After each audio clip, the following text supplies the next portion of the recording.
കാളിയമ്മൻ കാവു ചുറ്റി വന്നേണ്ടി ഞാൻ വന്നേണ്ടി.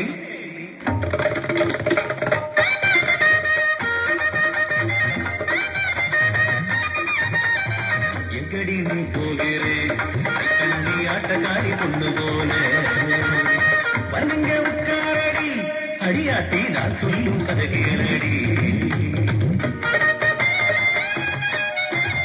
தாரித்தி விதையகதாரோ தித்தாங்கதையகதாரோ கிடதை தரிகடதை தங்க துங்க தத்தின் கிண்ணத்தோம் அவர் 5 பேரும் குந்தி தேவியுமா ഹസ്തിനപുരേ പാടിടുമ്പോൾ നീചബുദ്ധിയാം ദുര്യോധനൻ അവരെ കൊല്ലുവാൻ നിശ്ചയിച്ചു.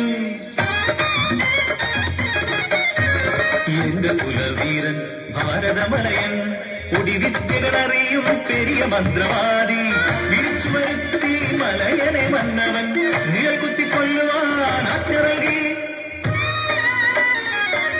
മന്ത്രവാദക്കളമൊരുങ്ങി മലയന്റെ മന്ത്രശക്തിയാൽ കളത്തിലതാ 5 നിഴലുകൾ തെളിയുന്നതാ 6ാമതായി ഭക്തവത്സലനാം ശ്രീകൃഷ്ണനും.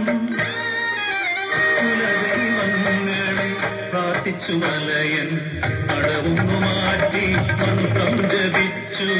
കളത്തിലതാ വീണ്ടും തെളിയുന്നു പാണ്ഡവരഞ്ചും നിഴലുകളായി. സ്വയം മറന്നുപോയി മലയൻ മന്ത്രവേഷത്താൽ ശരമെടുത്ത് നിഴൽ കുത്തിക്കൊന്നല്ലോ പാണ്ഡവരെ.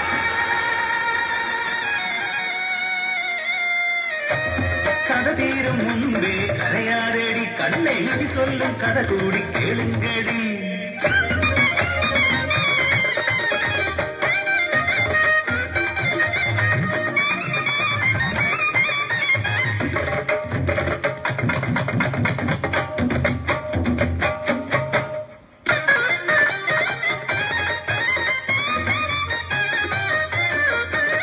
മടങ്ങിയ കാന്തനെ കണ്ട് കലങ്ങിയ കണ്ണുകളുണ്ട് മലയെത്തി ചോദിച്ചു എന്തയ്യ ഉനക്കെന്നാ ചെയ്യാ. കരഞ്ഞു പറഞ്ഞു മലയൻ ഭാവി ഞാൻ കുന്തീ പുത്രരെ നിഴൽ കുത്തിയെന്ന്. ചാടിത്തിരിഞ്ഞവൾ കണ്ണുകൾ നിരാളങ്ങളായി ഭാവിയേറ്റപ്പോൾ കടന്നു പിടിച്ചവൾ ഓമനപുത്രന മണികണ്ഠനെ വലങ്കാഴ്ച വെട്ടിപ്പിടിച്ചു ഇടങ്കാലിനടുകെ വലിച്ചു കീറി ഓവിഷ്ടയായവൾ അലറി. മലയാ അറിയണം നീയും പുത്രശോകം.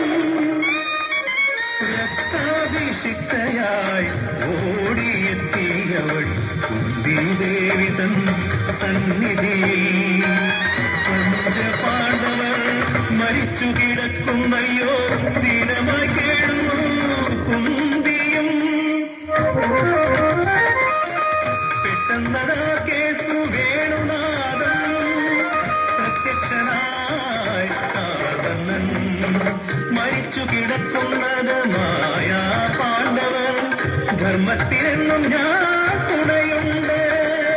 ഭാരതമലയൻ ചെയ്തില്ലൊരു തെറ്റും മരിച്ചതിൻ പുത്രനും ജീവിക്കും. തോം തോം തോം തക്കിടതും തോം തപ്പോതകതും തക്കിടതകതും തക്കിടതും തകതരികിടതും തകതക്കുതികുതാദിത്താദികളും നേന സുന്നില്ലവാ കഥ കേട്ടാലേ പുണ്യമെന്ന്. നില്ലടി സുമ്മാ പോകാതെടി പസിയെടുക്കാൻ ചുറ്റൊന്ന് തന്നെ പോടി അടി ഓടി. നാട്ടിലും ഏതു നാട്ടിലും പുത്രശോകം